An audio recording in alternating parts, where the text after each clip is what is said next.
냄새나니까 이거 받고 사우나 가서 좀 씻어.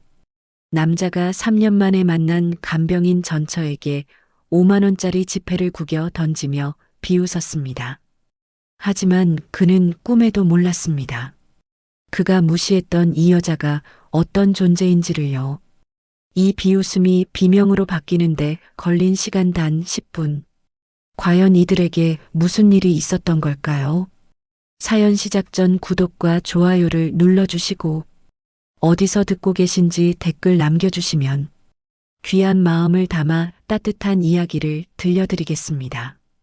이날은 민석의 인생에서 가장 화려한 날이었습니다. 병원 본관 대강당에서는 그의 새로운 논문 발표와 더불어 병원장, 딸과의 약혼을 공식화하는 리셉션이 열리고 있었으니까요.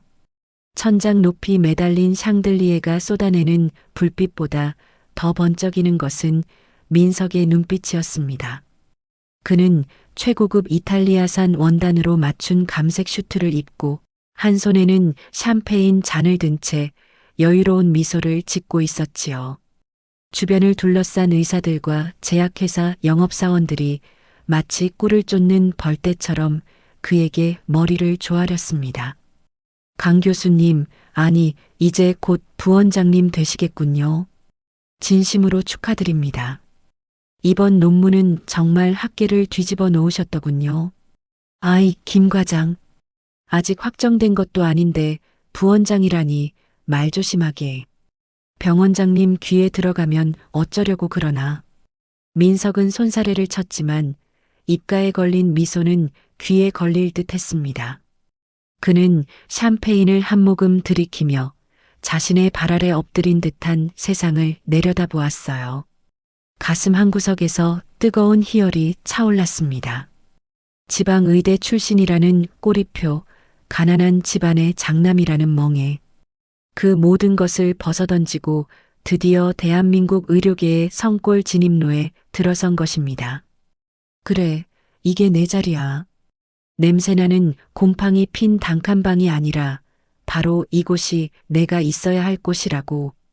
그는 잠시 눈을 감고 과거를 회상했습니다. 불과 3년 전까지만 해도 그의 곁에는 다른 여자가 있었습니다. 윤서연. 민석이 의대 공부를 하는 동안 식당 설거지부터 편의점, 아르바이트까지 안 해본 일이 없이 뒷바라지했던 여자였죠. 서연은 자신의 청춘을 갈아 넣어 민석을 의사로 만들었습니다. 하지만 민석이 교수가 되고 유명세를 타기 시작하자 서연은 더 이상 고마운 조강지처가 아니었습니다. 그저 자신의 초라했던 과거를 상기시키는 불편한 존재, 우아한 백조무리에 섞인 미운 오리 새끼일 뿐이었지요. 민석은 아직도 그날을 기억합니다. 이혼 서류를 내밀던 날 서연의 그 텅 빈 눈동자를 말이죠. 당신 정말 후회 안 하겠어? 서연이 떨리는 목소리로 물었을 때 민석은 차갑게 비웃으며 대답했었습니다. 후회? 내가 너랑 계속 살면 후회하겠지. 내 발목 그만 잡고 떨어져. 위자료는 섭섭지 않게 챙겨줬잖아. 그렇게 조강지처를 내쫓은 자리에 들어온 것은 현 병원장의 외동딸 최지은이었습니다. 지은은 서연과는 달랐습니다. 머리부터 발끝까지 명품으로 휘감고 교양 있는 말투와 세련된 매너를 갖춘 여자. 무엇보다 민석에게 병원장 사위라는 날개를 달아줄 수 있는 여자였으니까요. 사랑? 그런 건 가난한 놈들이나 찾는 사치라고 민석은 믿었습니다. 그에게 결혼은 가장 확실하고 안전한 비즈니스였습니다. 리셉션장 한쪽 벽면 통유리에 비친 자신의 모습을 보며 민석은 옷매무새를 다듬었습니다. 넥타이의 각도 하나까지 완벽해야 했습니다. 잠시 후 병원 이사회의 거물들이 도착할 예정이었거든요. 그들에게 완벽한 인상을 심어주어야 차기 병원장 자리까지 탄탄대로가 열릴 터였습니다. 그때 민석의 스마트폰이 짧게 진동했습니다. 약혼녀 지은의 메시지였습니다. 자기야, 나 지금 피부가 들렀다가 가는 중인데 조금 늦을 것 같아. 아빠가 먼저 도착하실 거야. 로비에서 아빠 좀 챙겨드려. 민석은 입꼬리를 올리며 답장을 보냈습니다. 걱정 마. 장인어른은 내가 모실게. 천천히 와. 그는 샴페인 잔을 웨이터 트레이에 내려놓고 비장한 표정으로 대강당을 나섰습니다. 병원장이 도착하기 전에 VIP 병동 로비로 마중을 나가야 했으니까요. 걷는 걸음걸이마다 자신감이 뚝뚝 묻어났습니다. 복도를 지나가는 간호사들과 레지던트들이 그를 보고 황급히 벽에 붙어 허리를 숙였습니다. 안녕하십니까, 교수님. 수고들 하게.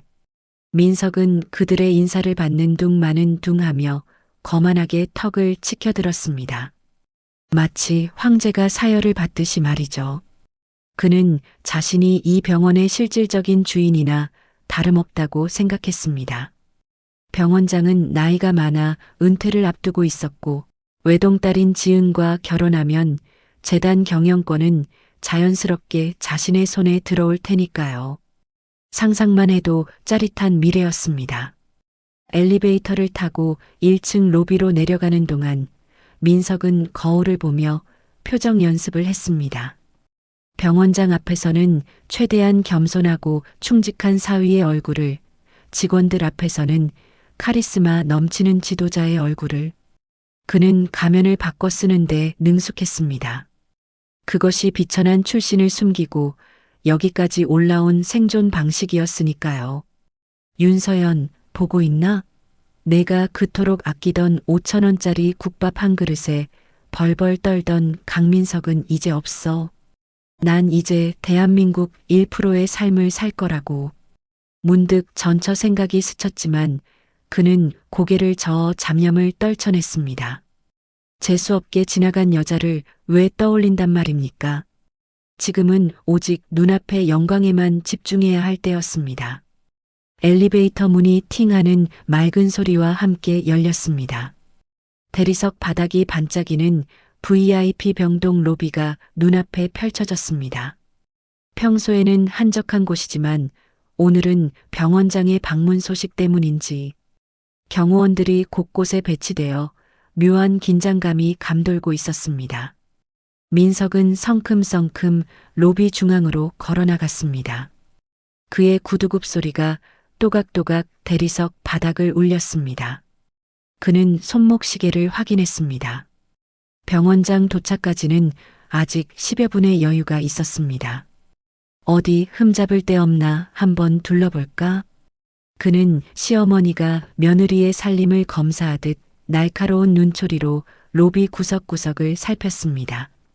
화분의 위치, 안내 데스크 직원의 복장 상태, 바닥의 청결도까지 자신이 곧 물려받을 왕국에 티끌 하나라도 있는 꼴을 볼 수 없었기 때문입니다. 그런데 바로 그때였습니다. 민석의 미간이 확 구겨졌습니다. 로비 구석, 커다란 관엽식물 뒤편에서 휠체어 한 대가 툭 튀어나왔기 때문입니다. 그리고 그 휠체어를 밀고 있는 한 여자의 뒷모습이 눈에 들어왔습니다. 낡고 헐렁한 간병인 유니폼, 헝클어진 머리카락을 대충 묶은 고무줄, 한쪽으로 삐져나온 알치마끈, 고급스러운 VIP 병동과는 전혀 어울리지 않는 마치 옥의 티 같은 모습이었습니다. 민석은 혀를 쯧 차며 그쪽으로 다가갔습니다. 중요한 손님들이 오실 곳인데 저런 지저분한 꼴을 보일 수는 없었으니까요. 이봐요, 거기. 환자분 모시고 다른 쪽으로 이동하세요. 지금 여기 높으신 분들이 오실 예정이라. 민석이 짜증 섞인 목소리로 소리치며 다가가던 그 순간 휠체어를 밀던 여자가 천천히 고개를 돌렸습니다. 민석은 그 자리에 얼어붙고 말았습니다. 심장이 철렁 내려앉는 듯한 충격이 뇌리를 강타했지요. 화장기 하나 없는 푸석한 얼굴, 삶의 고단함이 내려앉은 어깨, 그리고 무엇보다 그 눈빛.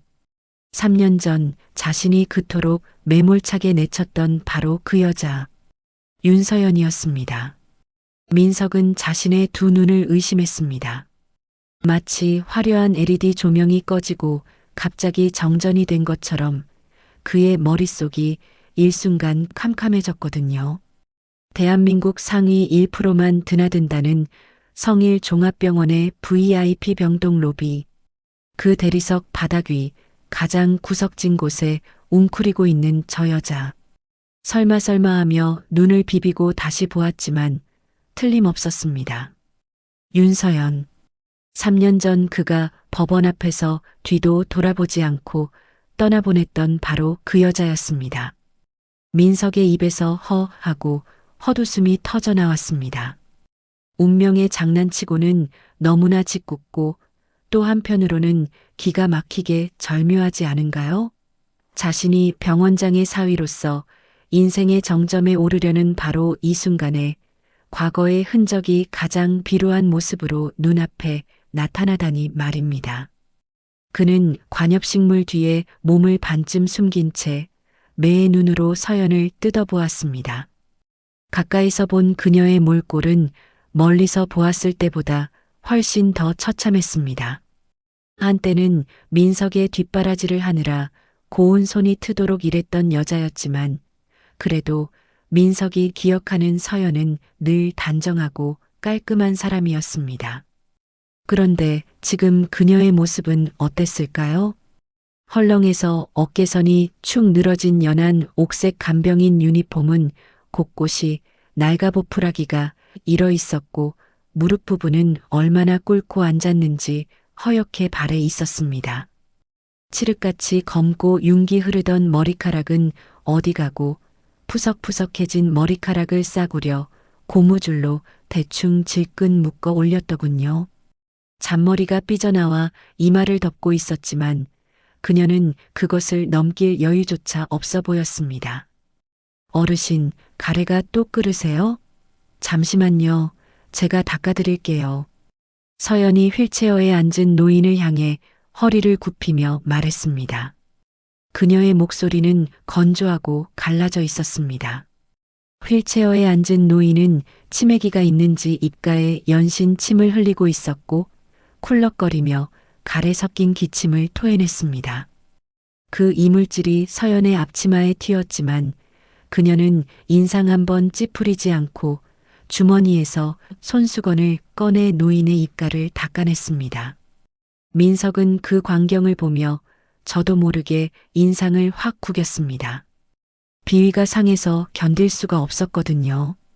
최고급 프랑스산 향수를 뿌린 자신의 슈트에 저런 더러운 것이 묻을까봐 본능적으로 한 발짝 뒤로 물러섰습니다. 그러면서도 한편으로는 가슴 깊은 곳에서 묘한 안도감과 쾌감이 꿈틀대며 피어올랐습니다. 그래, 그럼 그렇지. 내가 나 없이 잘 살 수 있을 리가 없지. 이혼할 때 민석은 서연에게 위자료로 1억 원을 던져주었습니다. 강남 아파트 전세금도 안 되는 돈이었지만 당시 민석의 재산 상태로는 그게 최선이라고 우겼었지요. 사실 뒤로 빼돌린 주식과 부동산이 꽤 있었지만 서연은 그것을 캐낼 힘도 의지도 없는 순진한 여자였습니다. 그 돈이면 지방 내려가서 작은 분식집이라도 하나 차려 입에 풀칠은 하고 살 줄 알았습니다. 그런데 고작 한다는 짓이 병원 간병인이라니요. 그것도 남의 대소변을 받아내는 병원 내에서도 가장 고데기로 소문난 일을 말입니다. 그 돈을 다 어디다 날려먹고 저러고 있어? 혹시 도박이라도 했나? 아니면 사기라도 당했나? 민석은 혀를 찢찢 찼습니다. 역시 자신은 옳은 선택을 했다는 확신이 들었습니다. 저렇게 무능력하고 생활력 없는 여자와 평생을 살았다면 자신도 결국 저 구질구질한 가난의 굴레에서 벗어나지 못했을 것입니다. 지금의 약혼녀 지은이 보여주는 우아함과 경제적 능력에 비하면 서연은 그저 길가에 굴러다니는 돌멩이보다 못한 존재처럼 느껴졌지요. 그때 서연이 휠체어 바퀴를 고정하고 허리를 펴며 깊은 한숨을 내쉬었습니다. 그녀의 텅 빈 눈동자가 허공을 응시했습니다. 그 눈빛이 어찌나 고단해 보이던지 지나가던 개미 새끼라도 동정할 법했지만 민석에게는 아니었습니다. 그에게 서연은 이제 지워버려야 할 오점, 성공한 인생에 묻은 얼룩일 뿐이었습니다. 문득 민석의 머릿속에 불안한 생각이 스쳤습니다. 잠깐, 오늘 장인어른이랑 이사진들이 다 오는데 혹시라도 저 여자가 나를 알아보고 아는 척이라도 하면? 상상만 해도 끔찍했습니다. 예비 병원장의 사위가 저런 꼬질꼬질한 간병인과 과거에 부부였다는 사실이 알려진다면 그 고상한 이사진들이 뒤에서 얼마나 수군거릴까요? 자신의 고귀한 이미지에 먹칠을 하는 건 시간 문제였습니다. 민석은 결심했습니다. 선수를 쳐야겠다고 말이죠.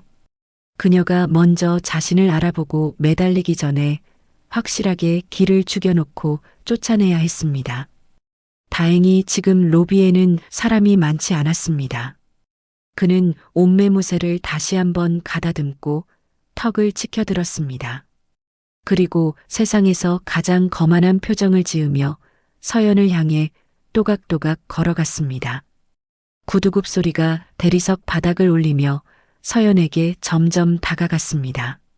서연은 노인의 옷매무새를 만져주느라 다가오는 인기척을 느끼지 못한 듯 했습니다. 민석은 그녀의 등 뒤에 서서 그림자로 그녀를 덮어버렸습니다. 소독약 냄새와 노인의 찌든 냄새가 훅 끼쳐왔지만 민석은 일부러 숨을 참지 않고 과장되게 코를 막는 신용을 했습니다. 거기 아주머니. 민석이 낮고 차가운 목소리로 불렀습니다. 서연의 어깨가 움찔하고 떨렸습니다. 휠체어 손잡이를 잡고 있던 그녀의 손등에 파란 힘줄이 도드라졌지요. 천천히, 아주 천천히 그녀가 고개를 돌렸습니다. 지치고 메마른 그녀의 시선이 민석의 번쩍이는 구두에서 시작해 날렵하게 다림질된 바지주름을 타고 올라와 마침내 민석의 얼굴에 닿았습니다. 민석은 그녀의 눈동자가 커지는 찰나의 순간을 놓치지 않았습니다. 당황, 놀람, 그리고 수치심. 그래요. 민석은 그것을 수치심이라고 확신했습니다. 이렇게 초라한 꼴로 전 남편을, 그것도 가장 성공한 모습의 전 남편을 마주쳤으니 쥐구멍이라도 찾고 싶겠지요. 민석? 서연의 입술 사이로 바람 빠지는 듯한 소리가 새어나왔습니다. 3년 만에 듣는 그녀의 목소리였지만 민석에게는 그저 거슬리는 소음처럼 들렸습니다. 그는 입꼬리를 비릿하게 비틀어 올리며 팔짱을 꼈습니다. 마치 더러운 벌레를 내려다보듯 싸늘하고 경멸 어린 눈빛으로 그녀를 쏘아보았지요. 야, 윤서연. 진짜 너냐? 설마 했는데 여기서 이러고 있을 줄은 꿈에도 몰랐네. 민석의 빈정거림에 서연은 아무 말도 하지 못하고 멍하니 그를 바라보기만 했습니다. 민석은 그 침묵을 긍정의 신호로 받아들였습니다. 자신의 압도적인 아우라에 눌려 말문이 막힌 것이라고 생각했지요. 그는 한 발자국 더 다가가며 쐐기를 박듯 말을 이었습니다. 꼴이 이게 뭐야? 내가 준 위자료는 다 어디다 갖다 버리고 이런 데서 남의 똥기저귀나 갈고 있어? 진짜 구질구질해서 못 봐주겠네. 민석의 목소리가 점차 커지자 안내 데스크에 있던 직원들과 지나가던 몇몇 보호자가 힐끗거리며 쳐다보았습니다. 하지만 민석은 아랑곳하지 않았습니다. 오히려 보란 듯이 더 거만한 태도를 취했지요. 저 여자는 내 인생의 패배자이고 나는 승리자라는 것을 이 공간에 있는 모두에게 확인시켜주고 싶었는지도 모릅니다. 서연은 여전히 말이 없었습니다. 다만 앞치마 주머니를 꽉 쥐고 있는 그녀의 손이 미세하게 떨리고 있었습니다. 민석은 그 떨림조차도 자신의 성공에 대한 두려움과 경외심 때문이라고 착각했습니다. 사실 그 떨림이 분노를 억누르는 것이라는 사실은 꿈에도 모른 채 말입니다. 왜? 할 말 없어? 아니면 창피해서 말이 안 나오나? 하긴, 나 같으면 혀 깨물고 죽었지. 전 남편 얼굴을 무슨 낯짝으로 보겠어. 민석은 주머니에 손을 꽂은 채 혀를 찼습니다. 이제 곧 병원장이 도착할 시간이었습니다. 그 전에 이 볼성 사나운 장애물을 치워버려야 했습니다. 그는 지갑을 꺼내기 위해 안주머니로 손을 가져갔습니다. 민석은 마치 사냥감을 몰아넣은 맹수처럼 휠체어 앞을 막아서며 거드름을 피웠습니다. 그는 자신의 존재만으로도 서연이 겁을 먹고 바들바들 떨고 있을 것이라 확신했지요.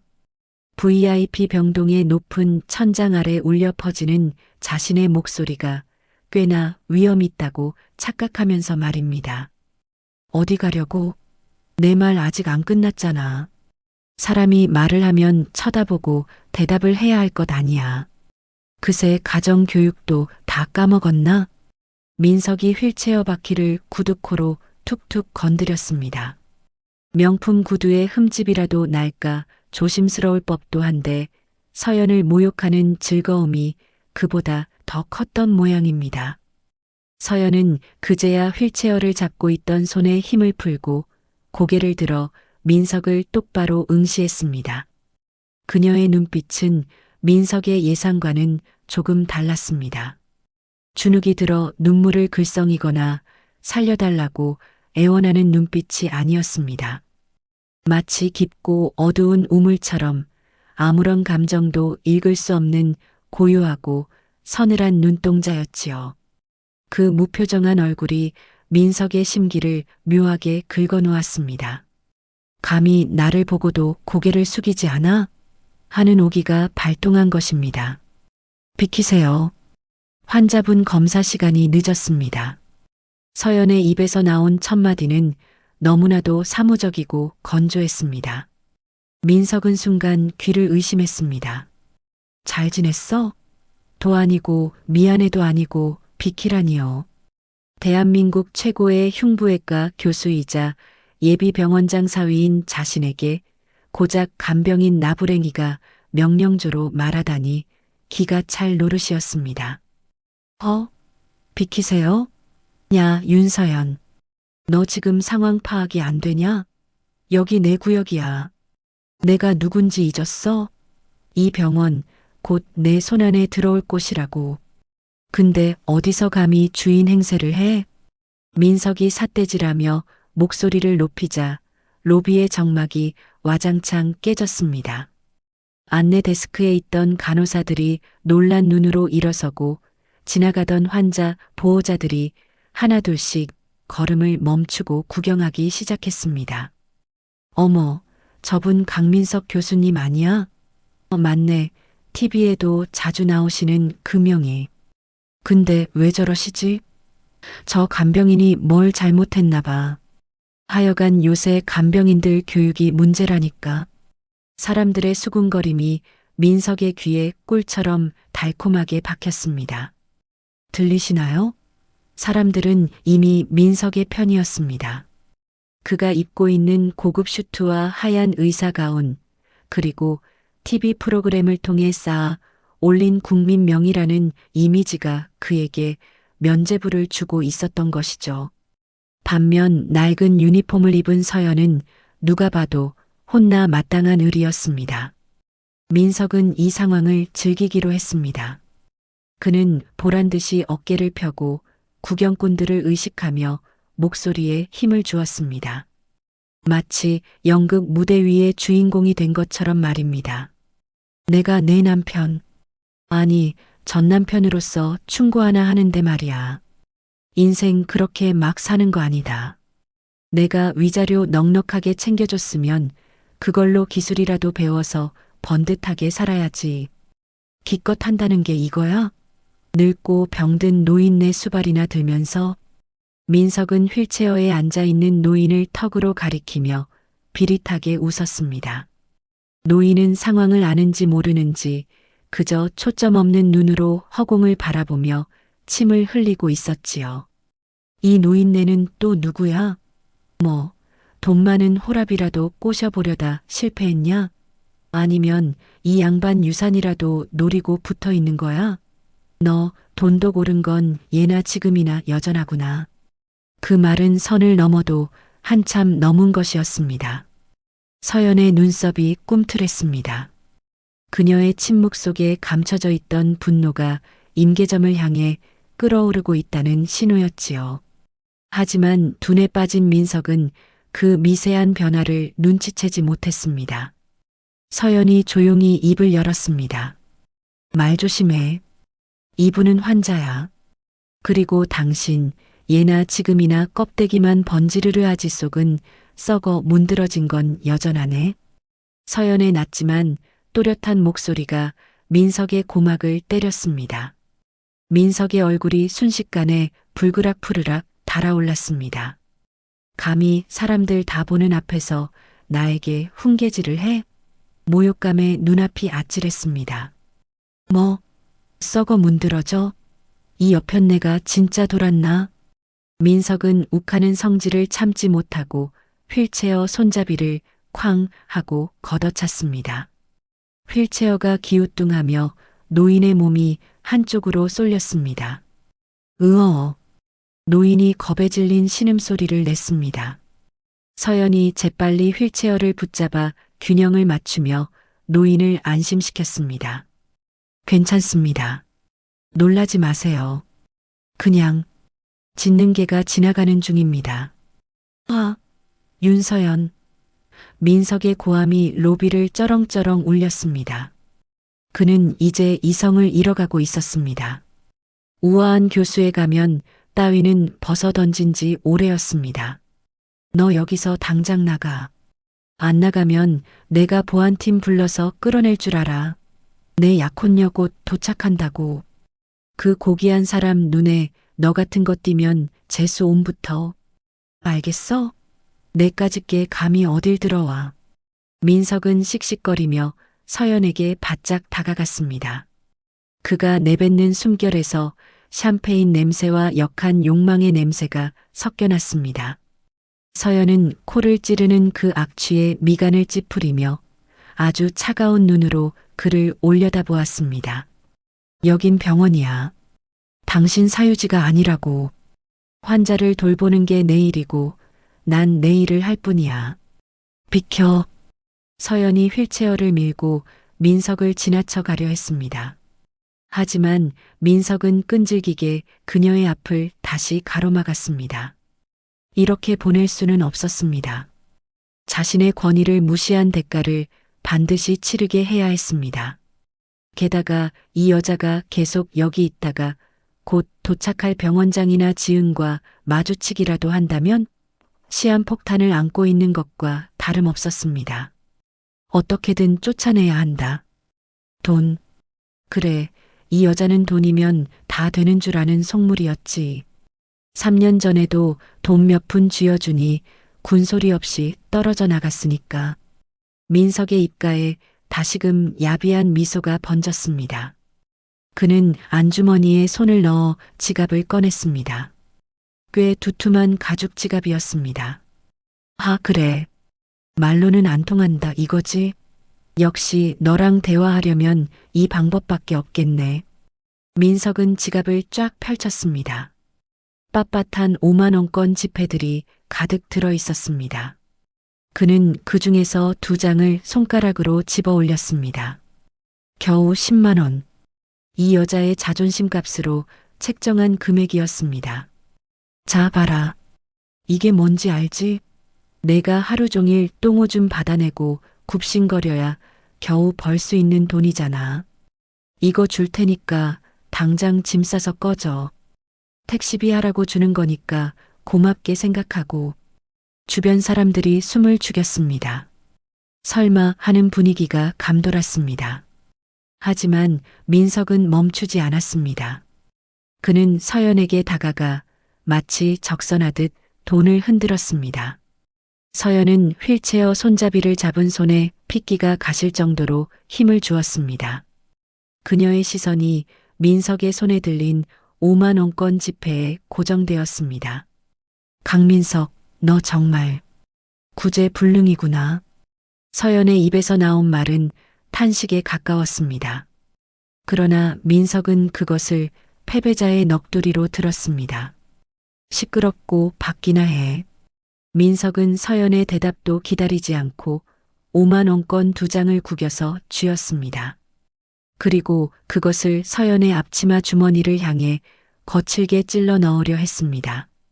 바로 그 순간이었습니다. 지금 뭐 하시는 겁니까? 로비 입구 쪽에서 누군가의 다급한 외침이 들려왔습니다. 하지만 민석은 들은 채도 하지 않았습니다. 이제 막 자신의 우월함을 증명하려는 클라이맥스의 순간이었으니까요. 그는 기어이 서연의 앞치마 주머니에 억지로 돈을 쑤셔 넣으며 승자의 미소를 지었습니다. 팁이야, 팁. 서비스가 엉망이긴 하지만 예정을 생각해서 주는 거니까 사양 말고 받아. 민석은 자신의 행동이 얼마나 치명적인 실수였는지, 그리고 방금 울린 그 외침이 자신의 파멸을 알리는 신호탄이었다는 것을 꿈에도 알지 못했습니다. 로비의 회전문이 맹렬하게 돌아가고 있었습니다. 민석의 손이 서연의 낡은 앞치마 주머니를 거칠게 파고들었습니다. 마치 쓰레기통에 휴지를 쑤셔 넣듯 구겨진 5만 원권 2장을 억지로 밀어 넣었지요. 빳빳했던 신권 지폐는 순식간에 흉물스럽게 구겨져 서연의 주머니 속으로 사라졌습니다. 서연의 몸이 수치심으로 뻣뻣하게 굳었지만 민석은 아랑곳하지 않고 툭툭 주머니 위를 두드리기까지 했습니다. 자, 들어갔지? 이걸로 국밥이나 한 그릇 사 먹고 얼른 퇴근해. 아, 냄새나니까 사우나 가서 좀 씻기도 하고. 내 말 무슨 뜻인지 알지? 민석은 비릿한 미소를 흘리며 한 걸음 뒤로 물러섰습니다. 그러고는 양복 안주머니에서 하얀 손수건을 꺼내 서연의 주머니를 만졌던 자신의 손가락을 꼼꼼하게 닦아내기 시작했습니다. 마치 닿아서는 안 될 오물을 만진 사람처럼 검지부터 새끼손가락까지 아주 정성스럽게 말입니다. 그 행동 하나하나가 비수처럼 서연의 가슴을 찔렀습니다. 3년 전 그토록 사랑한다고 속삭이던 입술로 온갖 독서를 퍼붓고 따뜻하게 잡아주던 손으로 더러운 것을 털어내듯 닦아내는 저 남자. 서연은 앞치마 주머니 속에서 주먹을 꽉 쥐었습니다. 손톱이 손바닥을 파고들어 피가 배어 나올 것만 같았습니다. 주머니 속에 구겨진 지폐가 마치 불덩이처럼 뜨겁게 느껴졌습니다. 당장이라도 꺼내서 저 뻔뻔한 얼굴에 집어 던지고 싶었지만 그녀는 어금니를 꽉 깨물며 참아냈습니다. 아직은 아니야. 지금 터트리면 너무 시시해. 더 높이 올라갔을 때 가장 행복한 순간에 끌어내려야 해. 서연은 속으로 숫자를 세며 끓어오르는 분노를 억눌렀습니다. 하지만 주변의 공기는 이미 싸늘하게 얼어붙어 있었습니다. 로비에 있던 환자와 보호자들, 그리고 안내 데스크의 직원들까지 모두 숨을 죽인 채 이 기막힌 광경을 지켜보고 있었으니까요. 저 사람, 강민석 교수 맞지? TV에서는 엄청 젠틀하게 나오더니 실제 성격은 완전 딴판이네. 아무리 그래도 그렇지 사람한테 돈을 저렇게 던져주나? 너무하네 진짜. 쉿, 조용히 해. 저 사람 곧 병원장 사위 된대. 괜히 말 섞었다가 우리 어머니 수술 일정이라도 밀리면 어떡해. 사람들의 수군거림이 웅성웅성 파도처럼 번져나갔습니다. 개 중에는 서연을 동정하는 시선도 있었지만 대부분은 권력자인 민석의 눈치를 보느라 입을 다물거나 고개를 돌려버렸습니다. 힘없는 정의는 침묵 속에 묻히기 마련이니까요. 민석은 주변의 반응을 즐기는 듯 했습니다. 사람들이 웅성거리는 소리가 마치 자신을 향한 찬사나 경외심의 표현인 양 착각하고 있었지요. 그는 손을 닦은 손수건을 바닥에 툭 떨어뜨렸습니다. 하필이면 서연의 운동화 바로 앞이었습니다. 어이쿠, 손이 미끄러졌네. 뭐, 어차피 바닥 청소도 내가 하는 일 중 하나 아니겠어? 그것도 좀 치워라. 민석은 뻔뻔하게 어깨를 으쓱해 보였습니다. 정말이지 인간으로서 지켜야 할 최소한의 예의조차 찾아볼 수 없는 모습이었습니다. 휠체어에 앉아있던 노인이 그 광경을 보고 흐릿한 눈을 껌뻑이며 무언가 말하려는 듯 입을 달싹거렸습니다. 나쁜 놈. 노인의 입에서 아주 작고 갈라진 목소리가 새어나왔습니다. 민석의 귀가 번쩍 뜨였습니다. 뭐, 지금 뭐라고 했어요? 이 노인네가 치매라더니 욕은 할 줄 아나 보네. 민석이 눈을 부라리며 휠체어 쪽으로 성큼 다가갔습니다. 서연이 반사적으로 노인의 앞을 막아섰습니다. 그만해. 환자한테 손 떼면 가만 안 둬. 서연의 목소리가 낮게 깔렸습니다. 이제 더 이상 참을 수 없는 임계점에 다다르고 있었습니다. 그녀의 눈빛이 매서운 맹수의 것처럼 번뜩이자 민석은 잠시 주춤했습니다. 간병인 주제에 내뿜는 기세가 예사롭지 않았기 때문입니다. 하지만 곧바로 자존심이 상한 민석은 더 크게 소리를 질렀습니다. 가만 안 둬? 내가 가만 안 두면 어쩔 건데? 원장실에 찌르기라도 하게. 해봐. 하라고. 병원장이 누구 편을 들어줄 것 같아? 내 논문 하나면 이 병원 매출이 몇십억이 왔다 갔다 해. 너 같은 거 하나 자르는 건 일도 아니라고. 민석은 검지손가락으로 서연의 이마를 툭툭 밀었습니다. 주제 파악 좀 해, 윤서연. 넌 그냥 바닥이야. 내가 하늘이고. 하늘 높은 줄 모르고 까불다간 진짜 뼈도 못 추리는 수가 있어. 서연의 고개가 뒤로 밀릴 때마다 헝클어진 머리카락이 흔들렸습니다. 치욕스러움에 눈가가 뜨거워졌지만 그녀는 눈물을 보이지 않았습니다. 여기서 울어버리면 정말로 패배자가 되는 것이니까요. 그때 민석의 손목시계가 삑 하고 울렸습니다. 약속한 시간이 다 된 것입니다. 그는 짜증스럽게 시계를 확인하고는 옷깃을 털었습니다. 재수없게 시간만 버렸네. 야, 내 눈앞에서 당장 꺼져. 1분 준다. 1분 뒤에도 내 시야에 걸리면 그땐 진짜 보안팀 부를 거야. 알았어? 민석은 마지막으로 경멸 어린 시선을 던지고는 몸을 돌렸습니다.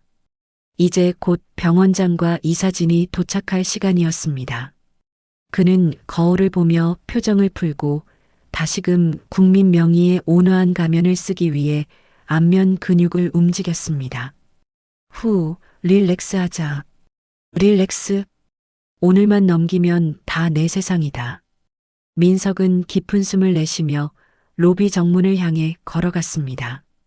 그의 등 뒤에는 모욕을 당한 채 서 있는 서연과 겁에 질린 노인, 그리고 바닥에 떨어진 손수건과 구겨진 자존심만이 남아 있었습니다. 서연은 천천히 고개를 숙여 주머니 속의 돈을 만지작거렸습니다. 5만 원권 2장, 10만 원. 이것이 민석이 생각하는 그녀의 가치였습니다. 그녀는 피가 통하지 않을 정도로 주먹을 꽉 쥐었다가 아주 천천히 폈습니다. 그리고 고개를 들었습니다. 그녀의 눈동자에서 방금까지의 흔들림은 온데간데 없이 사라져 있었습니다. 대신 그 자리를 채운 것은 서늘하고 날카로운 살기였습니다.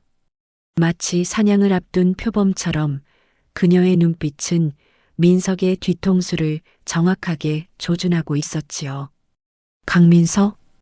기회를 줬는데도 걷어차네. 서연이 아주 작게 중얼거렸습니다. 그녀는 휠체어에 앉은 노인의 어깨를 부드럽게 감싸 안으며 귓가에 속삭였습니다. 회장님, 많이 놀라셨죠? 이제 쇼는 끝났습니다. 진짜 주인이 누군지 보여주러 가시죠. 노인, 아니 사실은 성일재단에 숨겨진 대주주이자 서연의 든든한 후원자인 명예회장이 흐릿했던 눈빛을 거두고 장난기 어린 미소를 지으며 고개를 끄덕였습니다. 그래야지. 내 며느리가 얼마나 무서운 사람인지 저 멍청한 놈에게 똑똑히 알려줘야지. 바로 그때였습니다. 웅장한 기계음과 함께 VIP 병동의 거대한 회전문이 천천히 돌아가기 시작했습니다. 로비의 공기가 순식간에 바뀌었습니다. 밖에서 대기하고 있던 검은 양복의 사내들이 무전기에 대고 무언가 급하게 외치는 소리가 들려왔습니다. 도착하셨습니다. 전원 위치로 도열하라. 로비에 있던 보안 요원들이 사색이 되어 뛰어다니기 시작했습니다. 민석은 그 소란을 듣고 걸음을 멈췄습니다. 그의 입가에 회심의 미소가 번졌습니다. 드디어 오셨구나. 장인어른. 그는 옷매무새를 마지막으로 점검하고 세상에서 가장 공손한 자세로 문을 향해 섰습니다. 자신의 파멸이 저 문을 통해 들어오고 있다는 사실은 꿈에도 모른 채 말입니다. 본원 코드 블랙, VIP 코드 블랙, 전 직원 로비 집합, 반복한다. 전 직원 로비 집합. 갑작스러운 원내 방송이 병원의 정적을 찢어놓았습니다. 코드 블랙은 병원의 테러 위협이나 국가 재난급 비상사태가 발생했을 때 혹은 국가 원수급 VIP가 방문했을 때만 발령되는 최고 등급의 경보였습니다. 안내 데스크에 전화벨이 미친 듯이 울려대고 엘리베이터가 층마다 멈추며 하얀 가운을 입은 의료진들을 토해내기 시작했습니다. 로비에 서 있던 민석의 심장이 쿵쾅거렸습니다. 코드 블랙? 장인어른 오시는데 무슨 코드 블랙까지. 설마. 민석의 머릿속에 번뜩이는 생각이 스쳤습니다. 오늘 리셉션에 장인어른뿐만 아니라 정재계의 거물들이 대거 참석한다는 소문이 있었거든요. 어쩌면 보건복지부 장관이나 아니면 청와대 쪽 인사라도 오는 걸까요? 만약 그렇다면 이것은 하늘이 주신 기회였습니다. 그들 눈에 띄어 확실한 눈도장을 찍는다면 병원장 자리는 따놓은 당상이나 마찬가지였으니까요. 역시 나는 되는 놈이라니까. 하늘이 나 강민석을 돕는구나. 민석은 흥분을 감추지 못하고 주먹을 불끈 쥐었습니다. 그는 재빨리 로비 중앙 가장 눈에 잘 띄는 명당 자리를 선점했습니다. 그리고 넥타이를 다시 한번 조이며 비장한 표정을 지었습니다. 다들 뭐해? 줄 안 서고. 어이, 거기 보안팀. 입구 확보해. 귀빈들 오시는데 동선 꼬이면 다 심할 썼을 각오해. 민석은 마치 현장 지휘관이라도 된 양 목소리를 높여 호통을 쳤습니다. 당황해서 우왕좌왕하던 직원들이 민석의 기세에 눌려 허둥지둥 대열을 갖추기 시작했습니다. 민석은 그 모습을 보며 만족스러운 미소를 지었습니다. 이 카리스마, 이 리더십, 누가 봐도 차기 병원장의 자질이 차고 넘치지 않나요? 그때 로비 밖 거대한 통유리 너머로 검은 그림자들이 들이닥쳤습니다. 부웅 끼익. 육중한 엔진 소리와 함께 최고급 검은색 세단 수십 대가 병원 현관 앞에 줄지어 멈춰 섰습니다. 맨 앞에 선도 차량에서 경광등이 번쩍이고 건장한 경호원들이 벌떼처럼 튀어나와 도열했습니다. 그 위압감이 어찌나 대단한지 로비 안에 있던 사람들 모두가 숨을 죽이고 그 광경을 지켜보았습니다. 와, 대박이다. 저게 다 몇 대야? 저 차들 번호판 좀 봐. 전부 한 자릿수 아니면 골드 번호야. 직원들의 수군거림 속에 민석의 입꼬리는 귀에 걸릴 듯 올라갔습니다. 특히 행렬의 정중앙에 멈춰선 롤스로이스 팬텀 리무진. 저 위풍당당한 자태는 분명 재단 이사장이거나 그에 준하는 거물의 차가 틀림없었습니다. 드디어 오셨군. 나의 새로운 동아줄이. 민석은 구두굽을 딱 붙이고 허리를 꼿꼿이 세웠습니다. 마음속으로 수십 번 연습했던 멘트를 되뇌었습니다. 안녕하십니까, 회장님. 흉부외과 강민석입니다. 오시느라 고생 많으셨습니다. 차 문이 열리기 시작했습니다. 가장 먼저 내린 것은 현 병원장, 즉 민석의 장인이 될 최 원장이었습니다. 그런데 뭔가 이상했습니다. 평소 위엄 넘치던 최 원장의 모습은 온데간데 없고 얼굴이 하얗게 질려 식은땀을 뻘뻘 흘리고 있었거든요. 그는 차에서 내리자마자 넥타이가 비뚤어진 줄도 모르고 리무진 뒷좌석 쪽으로 허겁지겁 달려가 허리를 90도로 숙였습니다. 장인어른이 왜 저러시지? 민석은 고개를 갸웃했습니다. 최 원장뿐만이 아니었습니다. 뒤이어 내린 진료부장, 행정부원장, 각 과 과장들까지 병원에 내로라 하는 실세들이 전부 사색이 되어 리무진 주변을 에워싸고 있었습니다.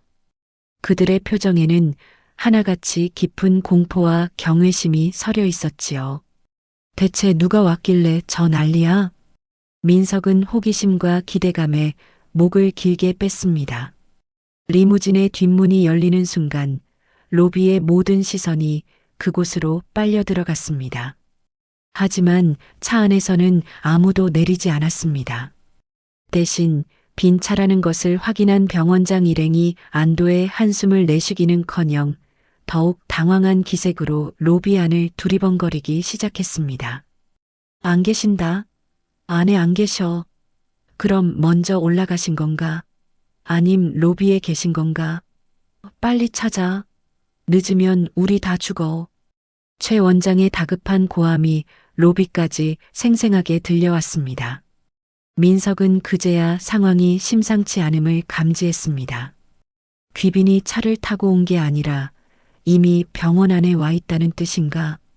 그때 최 원장의 시선이 로비 중앙에 서 있는 민석과 마주쳤습니다. 최 원장의 눈이 번쩍 뜨였습니다. 강서방, 자네 여기 있었나? 최 원장이 헐레벌떡 로비로 뛰어들어왔습니다. 뒤이어 수십 명의 임원진이 우르르 몰려들어오자 로비는 순식간에 아수라장이 되었습니다. 민석은 당황했지만 일단 장인을 맞이하기 위해 환한 미소를 지으며 앞으로 나갔습니다. 아, 원장님, 오셨습니까? 리셉션 준비는 완벽하게. 지금 리셉션이 문제야? 이 사람아. 최 원장은 민석의 말을 싹둑 자르고 멱살을 잡을 듯이 다가왔습니다. 그의 입에서 단내가 풀풀 풍겼습니다. 자네 혹시 못 봤나? 휠체어 탄 노인분이랑 젊은 여자분, 옥색 간병인 유니폼 입은 여자 말이야. 민석은 순간 멍해졌습니다. 휠체어 탄 노인? 옥색 유니폼? 그것은 바로 방금 전까지 자신이 그토록 모욕하고 쫓아내려 했던 윤서연과 그 노인네를 말하는 것이었으니까요. 네. 아, 거렁뱅이 같은 사람들 말씀이십니까? 민석이 얼떨결에 대답하자 최 원장의 얼굴이 흑빛으로 변했습니다. 거렁뱅이? 자네 지금 제정신인가? 그분이 누군지 알고 주둥이를 그렇게 놀려. 최 원장의 고함에 민석은 흠칫 놀라 뒷걸음질 쳤습니다. 장인이 이렇게까지 흥분한 모습은 처음이었습니다. 아니, 그게 로비 물 흐린다고 제가 좀 쫓아내려고. 뭐? 쫓아내? 내가? 그분들을? 최 원장은 기가 막힌다는 듯 입을 떡 벌렸습니다. 그러고는 절망적인 표정으로 이마를 짚으며 비틀거렸습니다. 망했어. 다 끝났어. 강민석, 내 놈이 기어코 사단을 냈구나. 장인어른, 도대체 왜 그러십니까? 그깟 간병인 나부랭이가 뭐라고. 닥쳐. 이 무식한 놈아. 최 원장이 민석의 정강이를 걷어찼습니다. 소리를 내며 민석이 주저앉으려는 찰나 로비의 다른 쪽에서 웅성거리는 소리가 들려왔습니다. 저기 계신다. 회장님, 저기 계셔. 누군가의 외침에 최 원장을 비롯한 임원진 500여 명의 고개가 일제히 한 곳으로 돌아갔습니다. 그들의 시선이 꽂힌 곳은 바로 로비 구석, 커다란 관엽식물 옆이었습니다. 그곳에는 여전히 서연이 휠체어 손잡이를 잡고 서 있었습니다. 앞치마 주머니에는 민석이 쑤셔 넣은 5만 원권 지폐가 삐죽 튀어나와 있었고 바닥에는 민석이 던진 손수건이 널브러져 있었지요. 서연은 무표정한 얼굴로 벌떼처럼 몰려든 병원 임원들을 바라보았습니다. 전혀 위축되지 않는, 아니 오히려 그들을 압도하는 서늘한 눈빛이었습니다. 휠체어에 앉아있던 노인 역시 침 흘리던 모습은 온데간데없고 다리를 꼬고 앉아 여유롭게 그들을 지켜보고 있었습니다. 민석은 상황 파악이 되지 않아 눈만 껌뻑거렸습니다. 이게 무슨 시츄에이션이야? 왜 저 사람들이 저 거지들을 보고 저러는 거야? 그의 머릿속 회로가 엉키는 사이 믿을 수 없는 광경이 펼쳐졌습니다. 최 원장이 옷매무새를 황급히 가다듬더니 서연과 노인을 향해 미친 듯이 달려가기 시작한 것입니다. 뒤따라 500명의 직원들도 일제히 그 뒤를 따랐습니다. 마치 모세의 기적처럼 로비를 가로질러 거대한 길이 만들어졌습니다. 민석은 멍하니 그 길 한가운데 서 있었습니다. 달려오던 최 원장이 길을 막고 있는 민석을 발견하고는 인상을 확 찌푸리며 어깨로 강하게 밀쳐버렸습니다. 비켜, 이 멍청한 자식아. 으악! 민석은 볼품없이 바닥에 나뒹굴었습니다. 엉덩방아를 찧은 그의 눈앞으로 수백 개의 구두가 지나갔습니다. 아무도 그를 일으켜주지 않았습니다.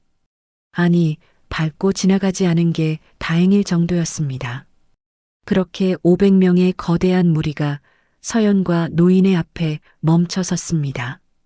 로비가 떠나갈 듯한 정적이 흘렀습니다. 꿀꺽 누군가 침 삼키는 소리가 들릴 정도로 긴장된 침묵이었습니다. 그리고 다음 순간 최 원장이 가장 먼저 무릎을 꿇을 듯 허리를 90도로 꺾었습니다. 안녕하십니까? 이사장님, 명예회장님, 늦게 모시러 와 죽을 죄를 지었습니다.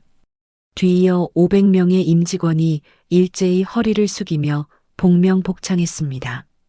안녕하십니까? 이사장님, 우렁찬 함성이 VIP 병동 로비를 뒤흔들었습니다.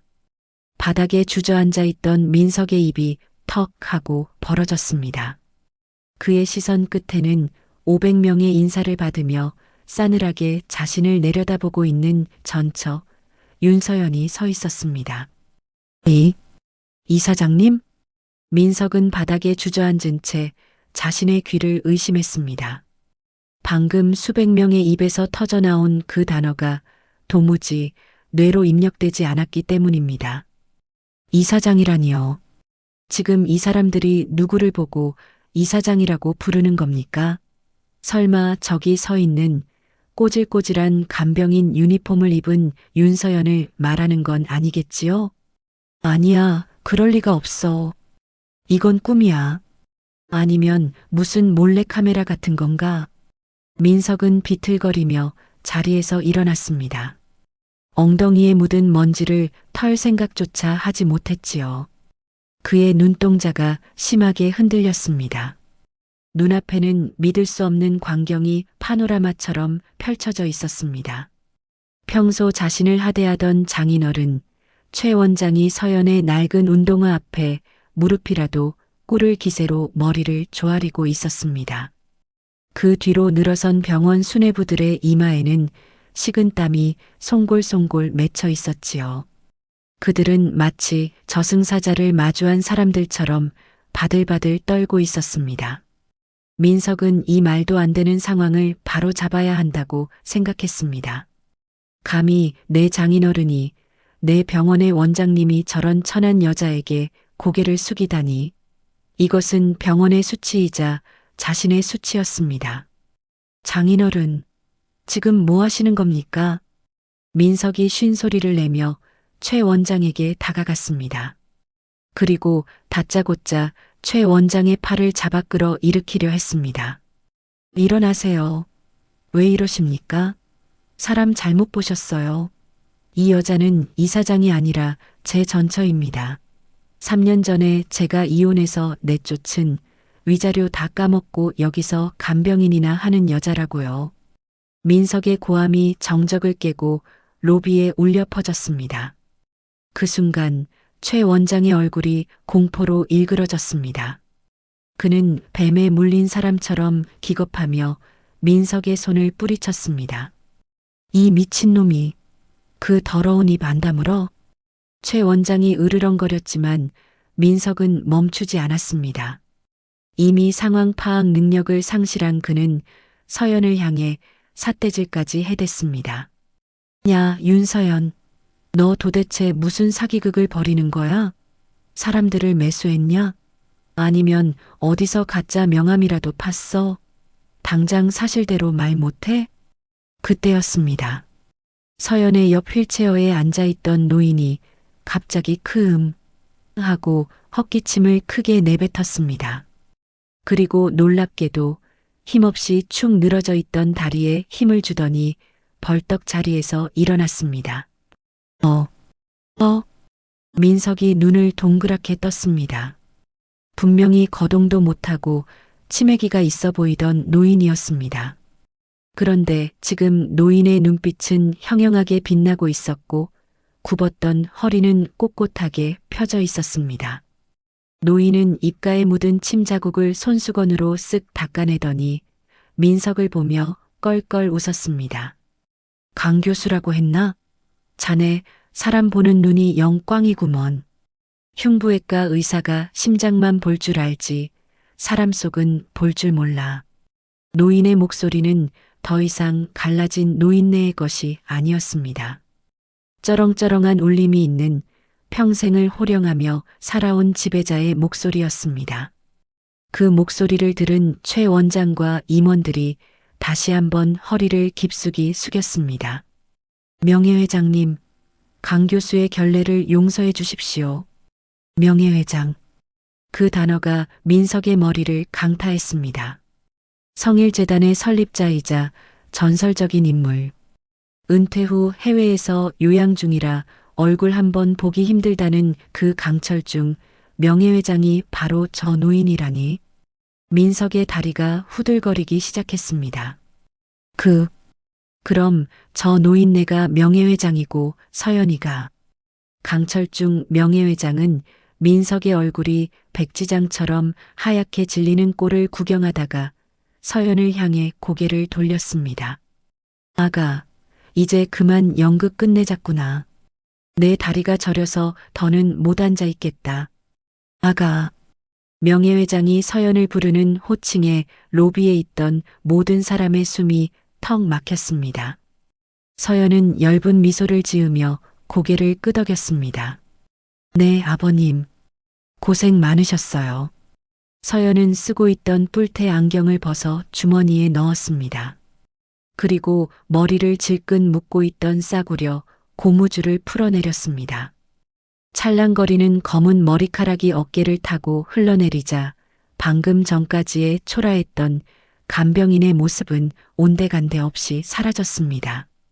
화장기 없는 얼굴이었지만 그녀에게서 뿜어져 나오는 기품과 아우라는 명품으로 휘감은 민석의 약혼녀 따위는 흉내조차 낼 수 없는 것이었습니다. 서연은 천천히 앞치마 끈을 풀었습니다. 최 원장님, 그녀가 나지막이 불렀습니다.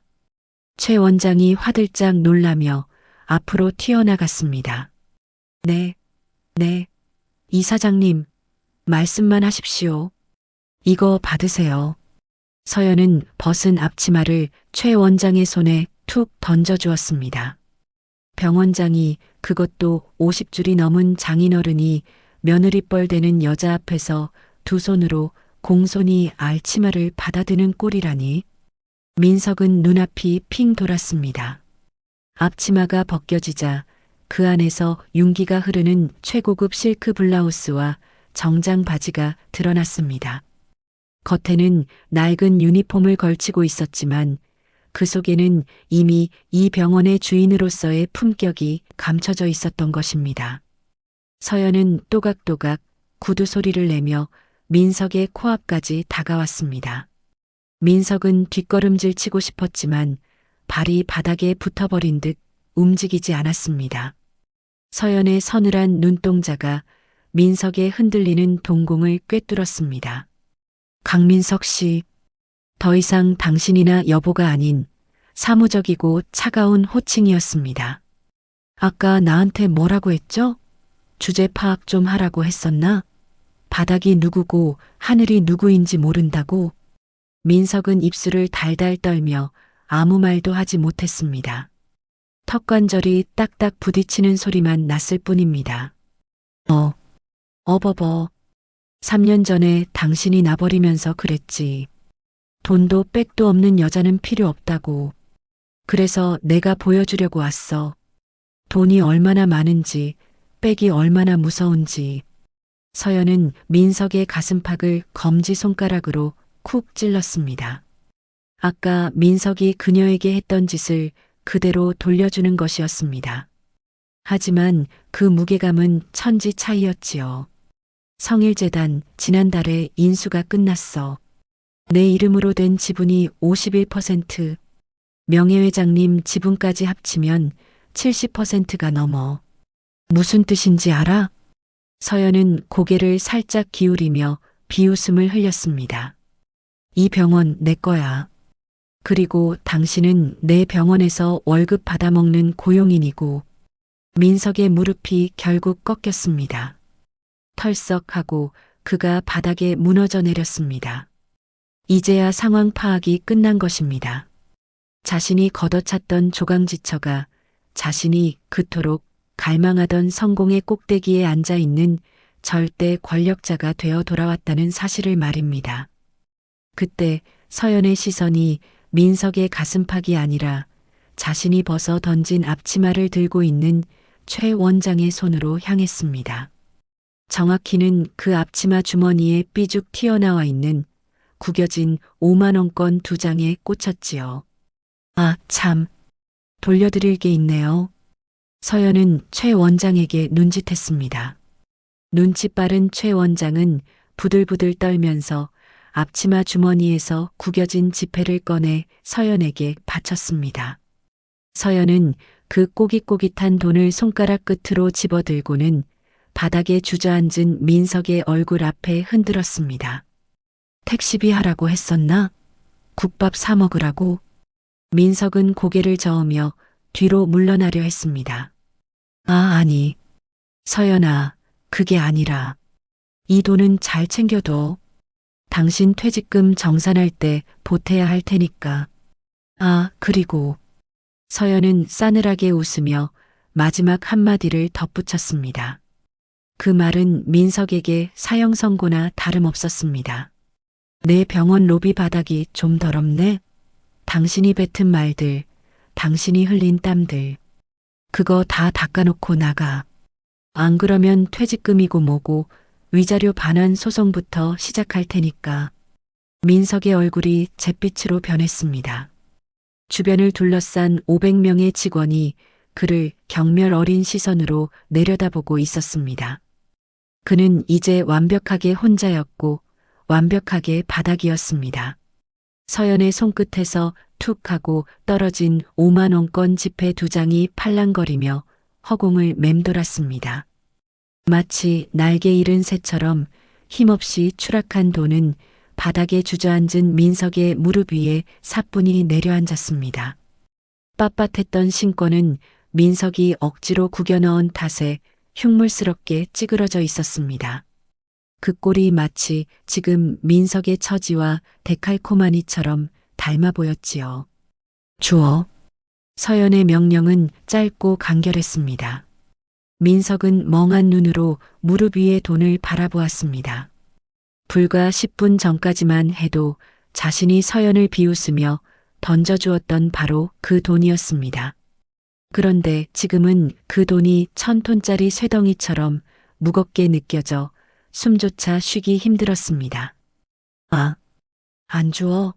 내 말이 말 같지 않아? 서연이 눈썹을 까딱하자 뒤에 서 있던 최 원장이 소스라치게 놀라며 민석의 뒤통수를 후려갈겼습니다. 아, 이 사장님이 줍라고 하시잖아. 귀가 먹었어? 빨리 안 줍고 뭐해? 자, 장인어른, 왜 이러세요? 저 민석입니다. 민석이 울먹이며 최 원장의 바짓가랑이를 잡았습니다. 지푸라기라도 잡는 심정이었을 겁니다. 하지만 최 원장의 반응은 냉혹했습니다. 그는 더러운 벌레라도 붙은 것처럼 질색하며 민석의 손을 발로 걷어찼습니다. 누가 내 장인이야? 어디서 함부로 호칭을 올려? 난 너 같은 사위 둔 적 없다. 감히 우리 병원 이사장님을 능멸해? 내가 그러고도 의사야? 인간이야? 최 원장의 태세 전환은 그야말로 빛보다 빨랐습니다. 그는 살기 위해 민석을 철저히 밟아버리기로 작정한 듯 했습니다. 민석의 눈에서 절망의 눈물이 뚝뚝 떨어졌습니다. 자신이 그토록 굽실거리며 모셨던 예비 장인의 본 모습이 고작 이런 것이었다니. 권력 앞에서는 부녀의 정이고 의리고 뭐고 없는 비정한 세계를 민석은 이제야 뼈저리게 실감하고 있었습니다. 지은이는요? 지은이는 저 안 버려요. 제 약혼녀 부를 겁니다. 민석은 마지막 발악처럼 약혼녀의 이름을 외쳤습니다. 최 원장의 딸이자 병원 경영기획실장인 최지은. 그녀라면 자신을 도와줄지도 모른다는 헛된 희망을 품은 것이죠. 그 모습을 보며 서연이 피식 웃음을 터뜨렸습니다. 아, 최지은 실장? 안 그래도 지금 만나러 가는 길인데. 같이 갈래? 서연이 손가락을 튕기자 로비 한쪽의 엘리베이터 문이 열리며 검은 정장을 입은 감사팀 직원들이 들이닥쳤습니다. 그리고 그들 사이에는 양팔을 붙들린 채 끌려 나오는 여자가 있었습니다. 산발이 된 머리, 번져버린 마스카라, 한쪽만 신겨진 구두. 천하의 최지은이었습니다. 민석 씨, 자기야, 나 좀 살려줘. 우리 아빠한테 말 좀 해봐. 이거 나. 내가 누군 줄 알아. 지은은 고래고래 소리를 지르며 발버둥 치고 있었습니다. 하지만 그녀를 잡고 있는 감사팀 직원들의 악력은 무자비했습니다. 지은아? 민석의 입이 떡 벌어졌습니다. 소개할게. 횡령 및 배임, 그리고 리베이트 수수 혐의로 긴급 체포된 당신 약혼녀야. 서연이 친절하게 설명해 주었습니다. 내가 이 병원 인수하면서 장부부터 깠거든. 세상에 흉부외과 약품 납품 비리부터 의료기기 리베이트까지. 당신이랑 당신 약혼녀가 해먹은 돈이 꽤 짭짤하던데? 그 돈으로 명품 사고 외제 차 굴리니까 좋았어? 서연의 폭로에 로비가 술렁거렸습니다. 직원들은 경악을 금치 못했습니다. 스타 교수와 병원장 딸의 화려한 삶 뒤에 추악한 비리가 있었다니. 동경의 대상이었던 그들은 순식간에 공공의 적이 되어버렸습니다. 아, 아니야. 난 몰라. 다 강민석이 시킨 거야. 민석 씨가 병원장 되려면 자금이 필요하다고 해서 난 그냥 시키는 대로 했을 뿐이라고. 지은은 민석을 보자마자 모든 죄를 그에게 뒤집어 씌우기 시작했습니다. 사랑? 약혼? 위기 앞에서는 그런 낭만 따위는 휴지 조각보다 못했습니다. 최지은, 너 말이 다르잖아. 내가 먼저 명품 가방 사달라고. 민석과 지은은 서로를 향해 삿대질하며 추하게 지저댔습니다. 그 꼴은 마치 진흙탕에서 뒹구는 개싸움과 다를 바 없었습니다. 500명의 직원들이 혀를 차며 그 광경을 지켜보았습니다. 그만. 서연의 낮은 목소리 한마디에 개싸움이 뚝 멈췄습니다. 서연은 지저분한 것을 본다는 듯 눈살을 찌푸리며 손을 휘저었습니다. 시끄러워서 못 들어주겠네. 둘 다 감방 가서 싸우든지 해. 감사팀 뭐합니까? 이 사람들 안 치우고. 서연의 명령이 떨어지자 감사팀 직원들이 민석에게 달려들었습니다. 민석은 바닥에 엎드린 채 서연의 바짓단을 잡으려 손을 뻗었습니다. 서연아. 아니, 이사장님. 한 번만 봐주세요. 제가 실수했습니다. 눈이 멀었었어요. 예정을 생각해서라도 제발.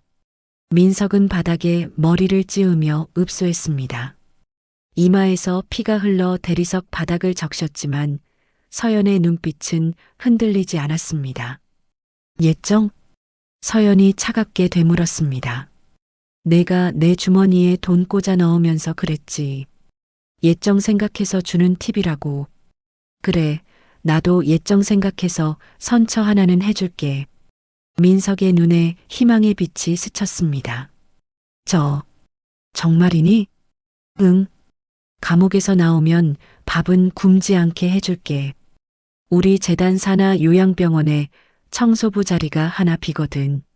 거기 취직시켜 줄 테니까 내가 무시했던 그 청소일하면서 평생 속죄하고 살아. 아, 물론 월급은 최저시급이야. 그것은 자비가 아니라 가장 잔혹한 형벌이었습니다. 대한민국 최고의 외과 의사였던 그에게 평생 똥기저귀나 치우며 살라니. 민석은 차라리 죽여달라고 비명을 질렀습니다. 안 돼. 난 의사야. 내 손은 수술하는 손이라고. 이거 나. 놓으라고. 하지만 건장한 감사팀 직원들은 민석을 짐짝처럼 들어올렸습니다. 발버둥 치는 민석의 구두 한 짝이 벗겨져 뒹굴었습니다. 그때 옆에서 지켜보던 명예회장 강철중이 지팡이로 바닥을 쾅 내리찍었습니다. 잠깐. 끌려가던 민석이 멈춰섰습니다. 명예회장이 자신을 구해줄지도 모른다는 마지막 기대를 품고 그를 바라보았습니다. 강철중 회장은 민석에게 다가가 그의 가슴에 달려있던 진료부 교수 강민석이라는 명찰을 거칠게 뜯어냈습니다. 지익. 옷감이 찢어지는 소리와 함께 명찰이 떨어져 나갔습니다. 자네 같은 놈한테는 의사가운도 사치야. 내 병원에서 사람을 돈으로 보는 의사는 필요 없다. 의사 면허 박탈 청원도 내가 직접 넣을 거다. 다시는 메스 잡을 생각 꿈도 꾸지 마라. 명예회장의 사형 선고에 민석은 혼절하듯 고개를 떨구었습니다. 이제 정말 끝이었습니다. 부, 명예, 사랑, 그리고 의사로서의 생명까지 모든 것이 완벽하게 가루가 되어 사라졌습니다. 끌어내. 명예회장의 손짓에 지은은 처참한 몰골로 로비 밖으로 민석과 질질 끌려나갔습니다. 닫히는 회전문 너머로 그들의 절규가 희미하게 멀어져 갔습니다. 로비에는 다시 정적이 찾아왔습니다. 하지만 아까와는 전혀 다른 공기였습니다. 공포와 경멸이 사라지고 그 자리를 채운 것은 새로운 주인에 대한 경외심과 안도감이었습니다. 서연은 깊은 숨을 내쉬며 흐트러진 머리카락을 귀 뒤로 넘겼습니다. 그리고 고개를 들어 500명의 직원들을 바라보았습니다. 모두가 그녀의 입만 바라보고 있었습니다. 그녀의 한마디가 자신들의 운명을 결정할 테니까요. 최 원장을 비롯한 임원들은 사시나무 떨듯 떨고 있었습니다.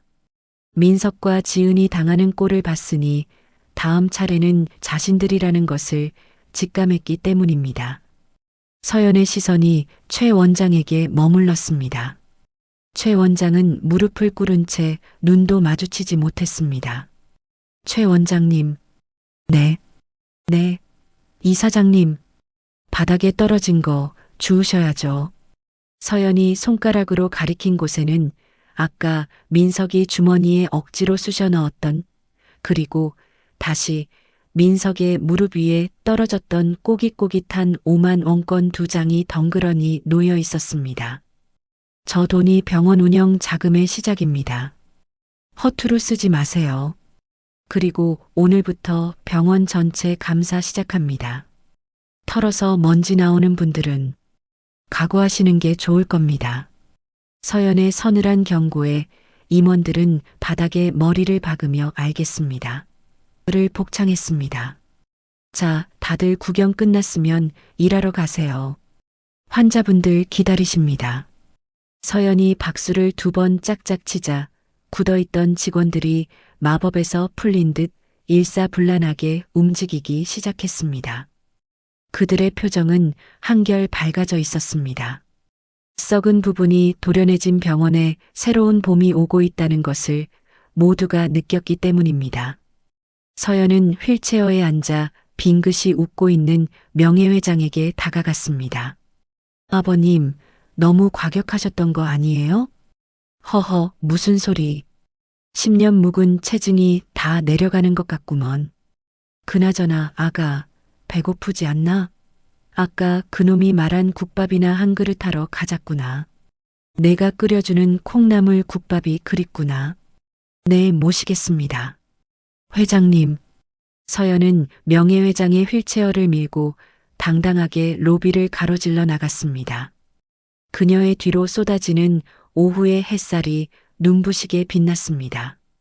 그것은 길고 길었던 어둠의 터널을 지나온 그녀에게 주어지는 승리의 스포트라이트였습니다. 그 소란스러웠던 로비 사건이 있은 지 벌써 3개월이 흘렀습니다. 병원은 어떻게 변했을까요? 가장 먼저 달라진 건 로비의 풍경이었습니다. 강민석이 자신의 권위를 과시하며 서연을 모욕했던 그 차가운 대리석 바닥 위에는 이제 환자들을 위한 작은 쉼터와 피아노가 놓였습니다. 점심시간이면 자원봉사자들의 연주가 울려 퍼지고 휠체어를 탄 환자들과 보호자들이 삼삼오오 모여 웃음꽃을 피우는 곳이 되었지요. 이사장님, 좋은 아침입니다. 어머, 김 간호사님, 오늘 당직이라면서요? 피곤할 텐데 얼른 들어가 쉬어요. 아침 회진을 도는 서연에게 직원들이 밝은 얼굴로 인사를 건넸습니다. 예전처럼 윗사람이 무서워 억지로 허리를 꺾는 90도 인사가 아니었습니다. 진심에서 우러나오는 존경과 친근함이 담긴 눈인사였지요. 서연은 여전히 화려한 명품 대신 활동하기 편한 세미 정장 차림으로 병원 곳곳을 누비고 다녔습니다. 이사장실에 앉아 결제 서류나 넘기는 펜대 이사장이 아니라 직접 병동을 돌며 환자들의 불편함을 살피는 현장 이사장이 되겠다는 약속을 지키고 있었으니까요. 서연은 복도를 걷다가 휠체어 바퀴가 문턱에 걸려 낑낑대고 있는 할머니를 발견했습니다. 수행비서가 나서려 했지만 서연이 한 발 빨랐습니다. 그녀는 자연스럽게 허리를 굽혀 휠체어를 들어 올려주었습니다. 어르신, 조심하세요. 여기 턱이 좀 높죠? 제가 시설팀에 말해서 바로 경사로 만들라고 할게요. 아이고, 고마워요. 근데 아가씨는 누구? 저요? 그냥 이 병원 일꾼입니다. 서연은 싱긋 웃으며 할머니의 손을 잡아주었습니다. 간병인 유니폼을 입었을 때나 이사장이 된 지금이나 그녀의 손길은 변함없이 따뜻했습니다. 지위는 달라졌어도 생명을 대하는 그녀의 태도는 변하지 않았다는 증거였지요. 오후가 되자 서연은 이사장실로 돌아와 잠시 숨을 골랐습니다. 넓은 통유리 너머로 병원 정원이 한눈에 들어왔습니다. 그리고 그녀의 책상 한가운데에는 아주 특별한 액자가 하나 놓여 있었습니다.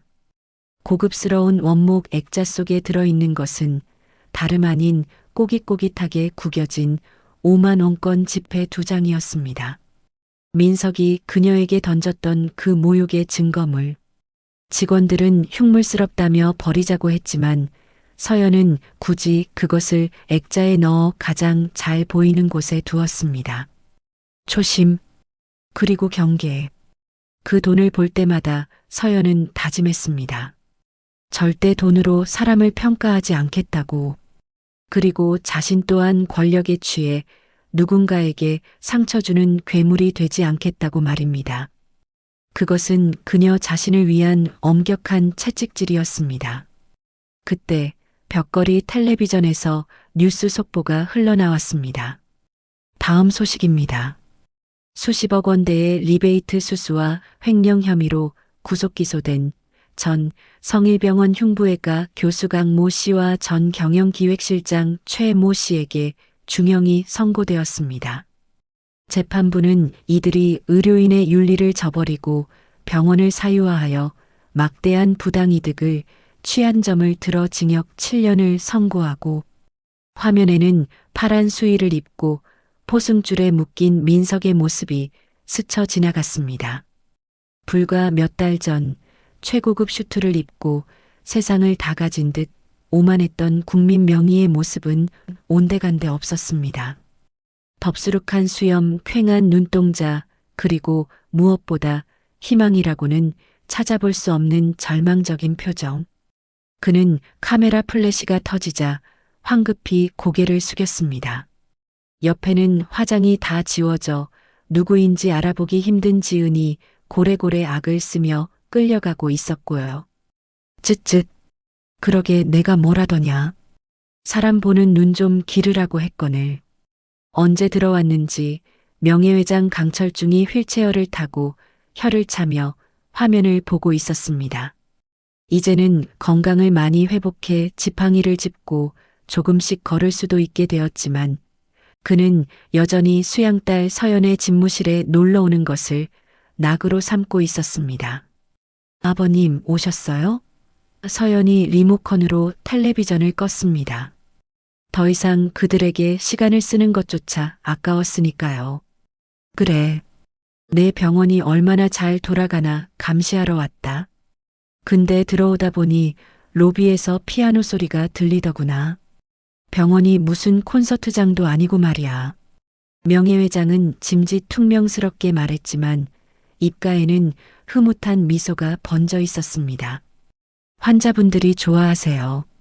마음이 편해야 병도 빨리 낫잖아요. 아버님도 한 곡 청해 들으실래요? 됐다, 이 녀석아. 내 귀에는 내 잔소리가 제일 좋은 음악이다. 두 사람은 서로를 마주보며 호탕하게 웃었습니다. 핏줄로 이어진 부녀보다 더 끈끈한 신뢰와 애정이 그들 사이에 흐르고 있었습니다. 서연아. 명예회장이 웃음기를 거두고 진지한 목소리로 불렀습니다. 네, 아버님. 고맙다. 망해가던 병원만 살린 게 아니라 죽어가던 내 마음까지 살려줘서. 내가 아니었으면 난 그저 돈만 많은 외로운 노인네로 죽었을 게다. 무슨 그런 섭섭한 말씀을요. 저야말로 감사하죠. 저를 믿고 기회를 주셨잖아요. 이 병원 정말 잘 지킬 거예요. 아버님이 평생 일구신 이 터전, 돈이 아니라 생명이 주인이 되는 곳으로 만들겠습니다. 서연의 눈빛은 흔들림 없이 단단했습니다. 명예회장은 그런 서연의 손을 꼭 잡아주었습니다. 거칠었던 간병인의 손은 이제 500명 직원의 생계와 수만 명 환자의 생명을 책임지는 든든한 이사장의 손이 되어 있었습니다. 창밖으로 붉은 노을이 지고 있었습니다. 서연은 자리에서 일어나 창가로 다가갔습니다. 유리창에 비친 자신의 모습을 바라보았습니다.